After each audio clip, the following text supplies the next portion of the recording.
Good morning and welcome to another fixed developments and maintenance YouTube video. So in today's episode, what we're going to do is going to do a little day in the life vlog for you to show you exactly what I get up to. With it being a Friday today, Friday's the day when we wrap up from last week and get ready for the next week. Got a few bits and bobs, got a few meetings. I think health and safety is the first one. We've got a few sites ending, so we're going to get across there, make sure that everything's been built and braced up. So yeah, I'm going to get ready, hit the gym, and then we'll see you out there. Right, so I pulled up at the first meeting of the day. This one is a health and safety meeting with Darren, just to ensure that we've got all the health and safety provision in place that we need to. As we're taking on more commercial bits and bobs now, we've got to make sure that everything's belts and braces. So we're going to head in, have a chat with Darren, see what he can offer us, and ensure that just moving forward we've got everything in place, because the main thing for us is that anyone linked to any of the fixed works, be that members of the public, subcontractors, staff, the main priority for us is throughout the process that they are kept safe. We'll get in there, see what we can do. So just finishing that meeting now. It's always nice to just sort of check back in and make sure as you're progressing as a company that you've got the correct provisions in place. Fortunately we do. There's a few points that I took away from that as well. Just the emphasis at the minute on dust extraction. We've got a huge responsibility, especially as director of the company alongside Nick, to make sure that we've got them provisions and that we're putting what we can in place to make sure that we're above board. RAMs as well. We spoke a bit about RAMs and making sure that the RAMs that we've got are all relevant for what we're doing at the time, be that hot works, be that working at height, making sure that, you know, the electrician, for example, has got his qualifications and his insurance in place. It's always nice just to check back in where we're at in line with sort of how we're wanting to move forward with fix. Just pulled up now actually to another site that we've just installed a new bath at, landlord property. So new bath, new waste kit, so on and so forth, existing taps, new shower screen, a little bit of boxing in to do that Nick's going to do today just around the bath. So we'll get in there, have a look at that side of things. It's a HMO, this one, and now it is a temporary fix because the landlord is doing a full renovation. Bath was leaking quite bad and had been leaking for a couple of years. So as I say, a temporary fix on this, new bath in. It was a 1600 bath in originally. We went with a bigger 1700 bath. We've got an electric shower. We've made it quite clear to the landlord that this is the proper way we'll propose to do it, which would be removing all the tiles, starting afresh, reboard, reskin. The leak was quite bad. There was quite significant damage to the previous bath. What we've done, we've got that bath in. Wanted to keep the cost as low as I possibly could, so we used the existing taps. Plan was originally to use the existing waste kit and everything, but that had to be replaced. There's no other option. You can see we've still just got to pop the screen back on and the panel back on.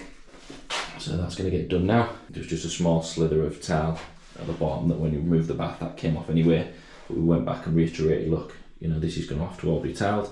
So yeah, James is going to get our screen on and panels just to go back on. Another job completed here.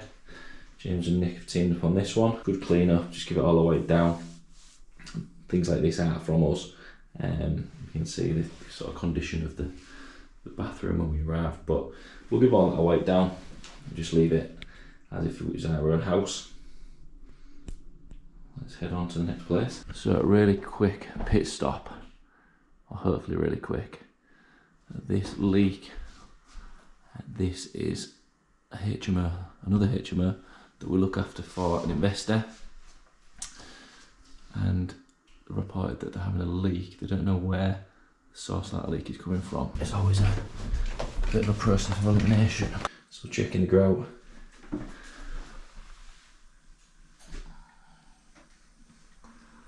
All looks alright. We've run through the basin. Just run it through and then with the plug through, so a bit more of a force of water goes through. All the pipe work looks alright down there, all the joints. We've checked all our valves. We've flushed the toilet through 3 or 4 times. Bath we've run through, same again with the plug in. Had a look under the bath. It's only a real simple panel, that's all fine. I don't know how clear you can see it. The sealant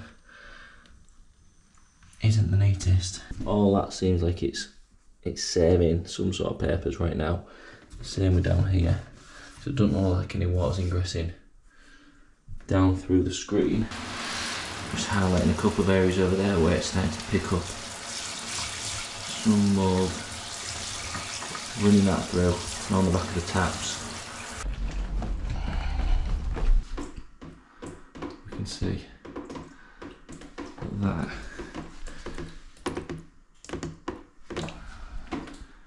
it's now coming through quite substantially. So hopefully we can get to the root of our problem pretty quick and get that sorted so that the tenants here can get a shower in peace and the landlord knows there's not going to be any further damage as to what's already there. So the search continues for our new office premises. This is actually on Allaby Road. It's a good footfall, which gives us potential to sort of sign it up, grow the brand, get the sign out the front, access to the rear for garage space, internal access into the commercial unit. We have got some storage units at the back with access into the 10 foot at the back there. Existing bins in, you could put a skip or something in here, rack it out. A little bit of additional storage just here if you required. So if we go into the commercial unit, it has previously been used for as a fish shop and also as a Chinese takeaway. We've got some areas of concern, you can see up here, showing some signs of cracks. Access to water, electric. When it comes to the domestic units, you see enter straight into the kitchen, small reception room, got its own power for what is currently just a large flat, access into the commercial unit. So in here we've got what I imagined being used as a bedroom, bath basin, toilet. So you could look to utilise that and push that into one big bathroom, another bedroom, and then the main reception room, which is directly above the shop. So that looks out onto what is Allaby Road, Calvert Lane. Now our thinking is, and this is where we sort of hit a bit of a stumbling block, is we would be looking to utilise this space upstairs as well for domestic use. So we would be looking to try and split what is already a big 3-4 bed flat into two beds, or one bed and 1 2 bed, with the initial assessment showing cracks and concerns there, and just the layout posing a bit of an issue. This might be one that we have to pass on and keep our search ongoing. But yeah, on the constant lookout, looking to grow the brand. If we can get some additional income from some rentals on top of that, then extra bonus. New airboards now arrived. I'm going to listen to the packaging. We're not going to use the Stanley, so we're going to get it opened up now. The boss man Al was in charge of this, so we'll have to see how it turns out. But this, all being well, should be a bit more of a heavy duty one. We've already got one, so we'll see what it burns like compared to that. Let's get it open, see what we've got. Double-sided airboard. Ready for the site, so we can get it straight to site. Lightweight as well, to be fair. Lightweight, but pretty heavy duty, if that makes sense. We've got our big A1 size posters. I think they're A1, maybe different, don't quote me on that. And that just gives us additional promotional material outside the job. We've had quite a bit of success from our other board, so we're going to make sure that on our other sites we've got some sort of appearance for the branding at all times to look to increase the workload. Right, we're back in the office now. As I mentioned before, we try and keep our Fridays for site visits, bigger bits of paperwork, any sort of wrapping up of existing sites for the week. Got my to-do list, old school, pen and paper. We're changing banks at the minute, and we are having a nightmare changing the mandate to fit so that we can bring myself and the new owner in on that mandate as well. So we're trying to change across to another bank now, but it's a heck of a lot harder than it sounds. We've got a subby in next week for Monday. We need to have a chat with him, just make sure everything's all right there, we're all booked in. Sometimes that's hard because we work on a tight schedule in terms of we like to give a couple of hour time slot, and getting people to tie into that can sometimes be a bit tricky, especially if it's the first few times that they've worked alongside us, but that's our expectations, so we'll get that tied up today. We've got another big site starting in back end of next week, so we just need to make sure all the materials are ordered. We've got some coming from online merchants, some coming from local merchants. The schedule of works is all written up, so we can get that across to the customer so they know exactly where we're going to be, when we're going to be there. On that site, it's an elderly couple, so we are removing one of the WCs downstairs. That's coming out, being reboarded, reskimmed. So they're only going to have access to the upstairs, which is fine, but we're also doing some works in both of them. So we need to make sure that we've got a toilet facilities available at all times. So we're just working on the schedule to make sure that the works order falls in line with that. A couple of payments to be made, some subbing need paying, and hopefully it'll be time to nearly wrap up for the day. One thing I just wanted to show you, I don't know how clear it is, but this is something recently that we've just started to do. So it's just like a job source.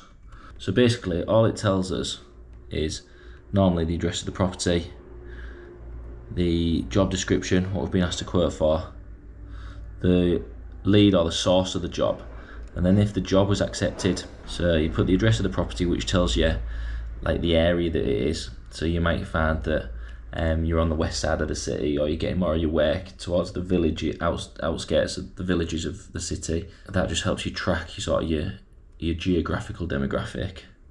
The job description, the type of works that you're getting asked to complete. You can see there the job source or the job lead. We're doing something called My Local Grapevine. So this is the Brough one. There it is. This goes out to the villages on the outskirts of where we are. We've just started to track this only over like the last 3, 4, 5 weeks, to be fair. This is not saying you win everything, but I think it just gives you a bit of an understanding of sort of where your clients are and who your demographic is. It's just the way we do it. It might be of interest to some people. Right then, all wrapped up for the day. I'm about to head out for a run. Got a holiday in a week, so trying to cut down that weight a little bit. So thank you ever so much for watching today. Don't forget to like and subscribe, and we'll look forward to seeing you in the next video.